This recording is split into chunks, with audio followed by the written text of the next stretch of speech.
Hello student, easy way to learning journey and achieve में आपका स्वागत है। और आज मैं लेकर आई हूँ संस्कृत दिग्दर्शिका से लेसन संस्कृत भाषाया महत्व, जिसकी हिंदी है संस्कृत भाषा का महत्व। तो मैं आज यहाँ पर इस लेसन में संस्कृत भाषा के महत्व के बारे में बता रही हूँ स्टूडेंट। वैसे स्टूडेंट मैंने संस्कृत में लास्ट 3 चैप्टर करवा दिए हैं, जो कि है पांचशील सिद्धांत, नीति श्लोक और महामना मालवीय। स्टूडेंट मैं आज संस्कृत भाषा के महत्व के बारे में वर्णन कर रही हूँ, और जितने भी लेसन मैं आपको संस्कृत में पढ़ा रही हूँ स्टूडेंट, ये सारे ही इंपॉर्टेंट है। इसमें से एक ना एक गद्यांश आपको करने के लिए आता है, जो कि हिंदी में अनुवाद करने के लिए आता है। तो आइए देख लेते हैं इस संस्कृत की क्या हिंदी है, और बहुत ईजी वे में मैं आपको समझा रही हूँ, तो स्टूडेंट ध्यान से सुनिएगा। धन्योऽयं भारत देश यत्र समुल्लसति जनमानस पावनी भव्य भावो उद्भवनी शब्द संध्यो प्रसवनी सुर भारती। पहले शुरू में देख लीजिए, धन्योऽयं भारत देश, यानी कि धन्य है ये भारत देश। यत्र मीन्स होता है जहाँ, जनमानस पावनी यानी कि जन के मानस को यानी कि जन के मन को पवित्र करने वाली, भव्य भावो उद्भवनी यानी कि अच्छे भावों को उत्पन्न करने वाली, शब्द संधो प्रसवनी सुर भारती शब्द समूह को जनने वाली देववाणी संस्कृत शोभायमान है।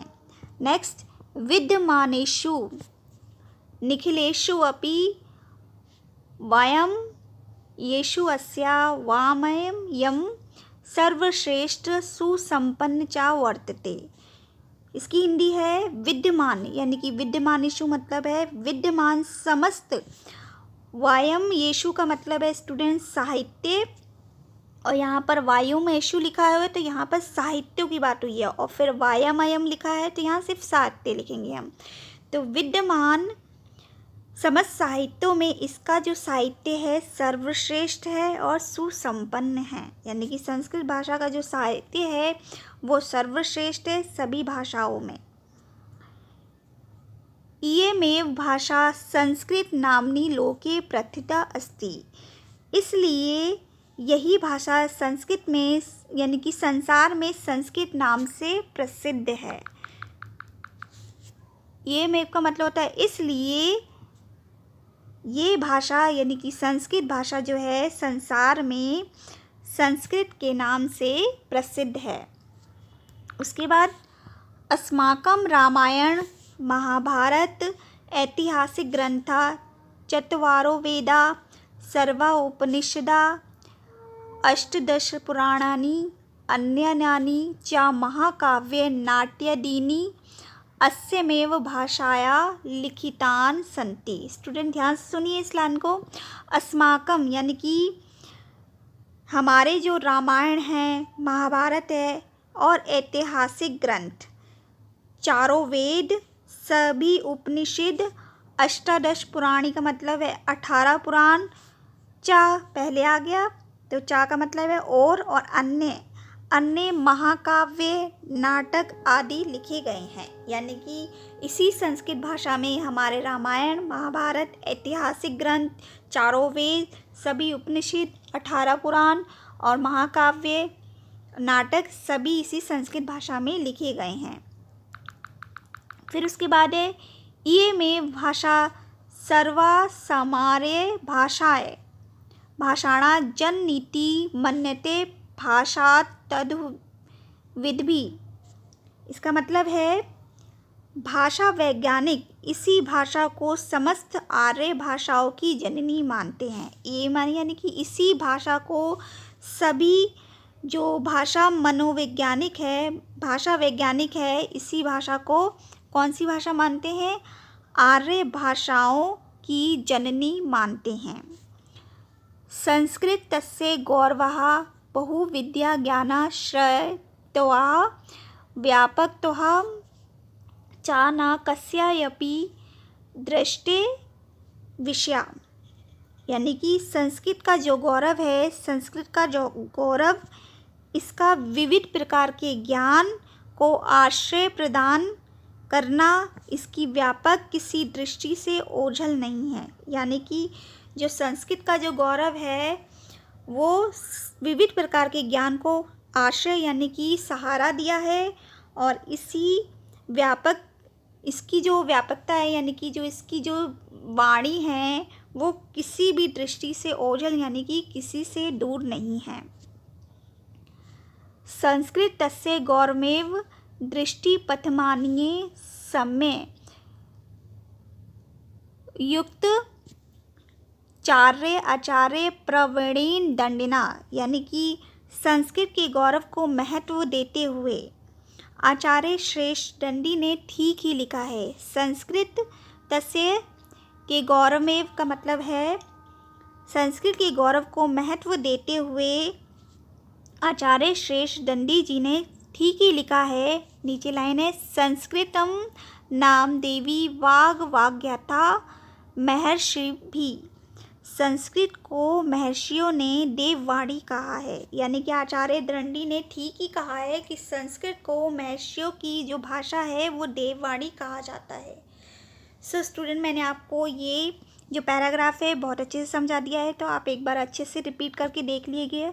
चलिए नेक्स्ट पैराग्राफ को और देख लेते हैं स्टूडेंट।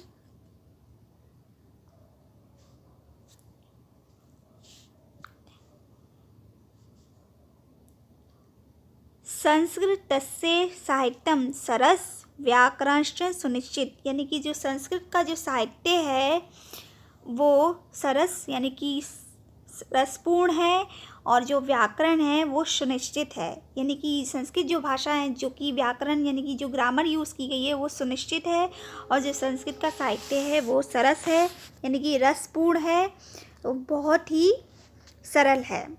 उसके बाद है, तस्य गद्य पद्य च लालित्य भाव बोध सामर्थ्य अद्वितीय श्रुति माधुर्य वर्तते, यानी कि तस्य मतलब होता है उसके गद्य और पद्य में लालित्यता है, यानी कि एक मन को मोह लेने वाली भाषा है, भाव अभिव्यक्ति की शक्ति है, और अद्वितीय श्रुति माधुर्य यानी कि अद्वितीय यानी कि जिसकी किसी से भी तुलना नहीं किया जाए, इस ऐसा सुनने वाला मधुर ज्ञान है।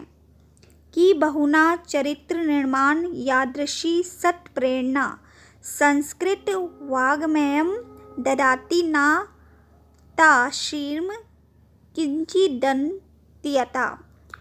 इसका मतलब है कि संस्कृत का यानी कि संस्कृत भाषा के बारे में जितना भी कहा जाए वो कम है। संस्कृत का जो साहित्य है चरित्र निर्माण के लिए जिस प्रकार अच्छी प्रेरणा देता है, वैसे ही कोई भी भाषा उस तरह का ज्ञान नहीं देती है। यानी कि बहुना चरित्र निर्माण यादृशी, यानी कि संस्कृत का जो साहित्य है वो चरित्र निर्माण की ऐसी प्रेरणा देता है तादृशी, यानी कि जितना कि कोई भी साहित्य नहीं देता है। फिर नेक्स्ट है, मूलभूतानाम मानवीय गुणानाम यादृशी विवेचना संस्कृत साहित्य वर्तते नान यत्रा तादृशी। इसके बाद बोला गया है संस्कृत साहित्य में मूलभूत मानवीय गुणों की जैसी विवेचना है वैसी विवेचना कहीं और देखने को नहीं मिलती। मूलभूत मानवीय गुणों की जो विवेचना संस्कृत में की गई है वैसी जो विवेचना है किसी भी संस्कृत यानी कि किसी भी साहित्य में देखने को नहीं मिलती है। उसके बाद है दया, दानम, शोचम, औदार्यम, अनुसया, क्षमा, अन्य चानि गुणा अस्य साहित्यस्य अनुशीलन सज्ज जायते। यानी कि यहाँ पर लिखा गया है इस साहित्य के अध्ययन से दया, दान, पवित्रता, उदारता, ईर्ष्या न करना, क्षमा तथा अनेक गुण उत्पन्न होते हैं।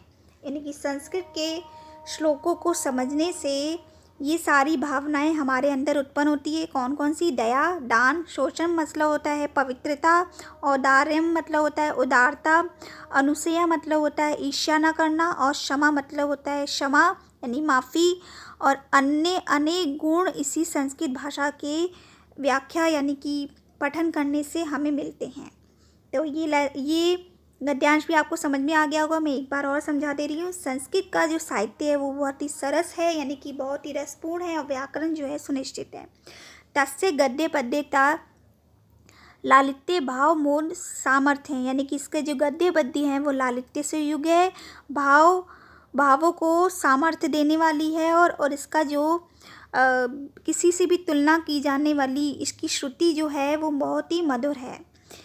इसका जो साहित्य पढ़ने से चरित्र निर्माण की जो सत्प्रेरणा मिलती है वैसे किसी में भी नहीं मिलती है। मूलभूताओं की मानवीय गुणों से युक्त विवेचना इस संस्कृत साहित्य से ही मिलती है, बाकी किसी भी साहित्य को पढ़ने से नहीं मिलती है। और इस साहित्य को पढ़ने से दया, दान, शौचम, उदारता, क्षमा करना, ये सारे गुण हमारे अंदर प्रज्वलित होते हैं। सो स्टूडेंट, ये है आपके गद्यांश। उसके बाद मैं नेक्स्ट और समझा दे रही हूँ आपको स्टूडेंट। तो चलिए आगे और देख लेते हैं हम लोग। इसके बाद है संस्कृत साहित्य से आदि कवि वाल्मीकि, महर्षि व्यास, कवि कुलगुरु कालिदास, अन्य च भाष भारवी भवभूत्यादयो महाकाव्ये स्वीये ग्रंथ रत्ने अधापि पाठकानां हृदय विराजते, यानी कि आज भी संस्कृत साहित्य के आदि कवि जो वाल्मीकि हैं, महर्षि व्यास, कवि कुलगुरु कालिदास तथा भास, भारवी, भवभूति आदि अन्य महाकवि अपने ग्रंथ रत्नों के कारण पाठकों के हृदय में विराजमान हैं। तो संस्कृत की जो आदि कवि वाल्मीकि है, महर्षि व्यास है, कवि कुलगुरु कालिदास हैं, अन्य च भास, भारवी, भवभूत्यो महाकवि अपने ग्रंथों से सभी पाठकों के हृदयों पे विराजमान हैं, यानी कि अपने संस्कृत साहित्य में जो भी उन्होंने लिखे हैं उनको पढ़ने से वो पाठकों के हृदय में यानी कि मन में विराजमान हैं।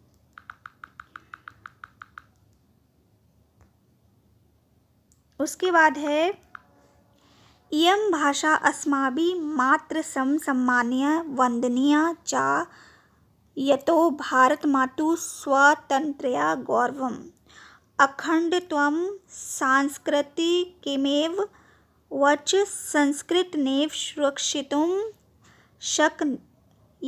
शक्यन्तो।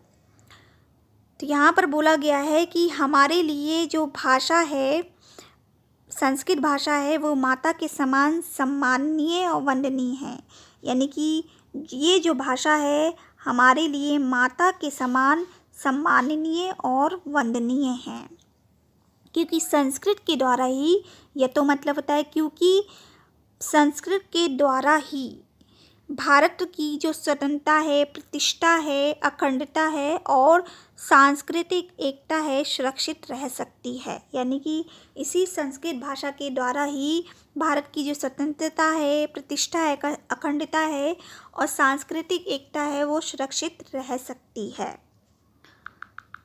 उसके बाद है इयं संस्कृत भाषा सर्वासु भाषासु प्राचीनतमा श्रेष्ठा चास्ति, यानी कि यह जो संस्कृत भाषा है समस्त भाषाओं में सबसे प्राचीन है और सबसे श्रेष्ठ है। तथा सुष्ट सुक्तम भाषासु मुख्य मधुरा दिव्या गिरवाण भवति इति, अतः की कहा गया है कि देव भाषा जो है संस्कृत सभी भाषाओं में प्रधान है, मधुर है और दिव्य है, यानी कि इस तरह से सुक्ति कही है कि जो संस्कृत भाषा है वो मुख्य है, मधुर है और दिव्य है। सभी भाषाओं के मन को मोह लेने वाली भाषा ही संस्कृत भाषा है। तो इस तरह से इस लेसन में संस्कृत भाषा का महत्व बताया गया है कि आज भी संस्कृत साहित्य के आदि कवि जो वाल्मीकि, महर्षि व्यास, कवि कुलगुरु कालिदास, ये सब पाठकों के हृदय में संस्कृत श्लोकों की वजह से उनके हृदय में यानी कि मन में विराजमान है।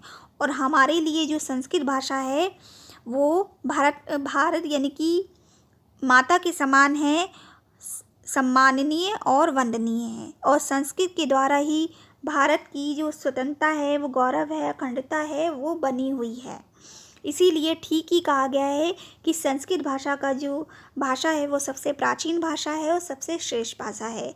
और इसी तरह से एक सूक्ति कही गई है, भाषासु मुख्या मधुरा दिव्या गीर्वाण भवति, यानी कि संस्कृत भाषा जो है मुख्य है, मधुर है, दिव्य है सभी भाषाओं में। इस तरह से स्टूडेंट संस्कृत भाषाएं महत्व में संस्कृत भाषा के महत्व के बारे में वर्णन किया गया है।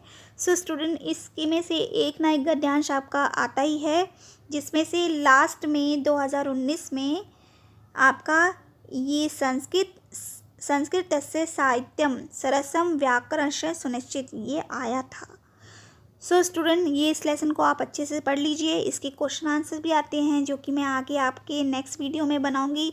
तो चलिए अपना ख्याल रखिए, खुश रहिए, सुरक्षित रखिए और मेरे वीडियो को ज़्यादा से ज़्यादा शेयर कर दीजिए ताकि और भी स्टूडेंट बेनिफिट ले सकें हमारी इस क्लास का। और लाइक भी कर दीजिए अगर मेरा ये वीडियो आपको अच्छा लगा हो। तो चलिए स्टूडेंट, टेक केयर।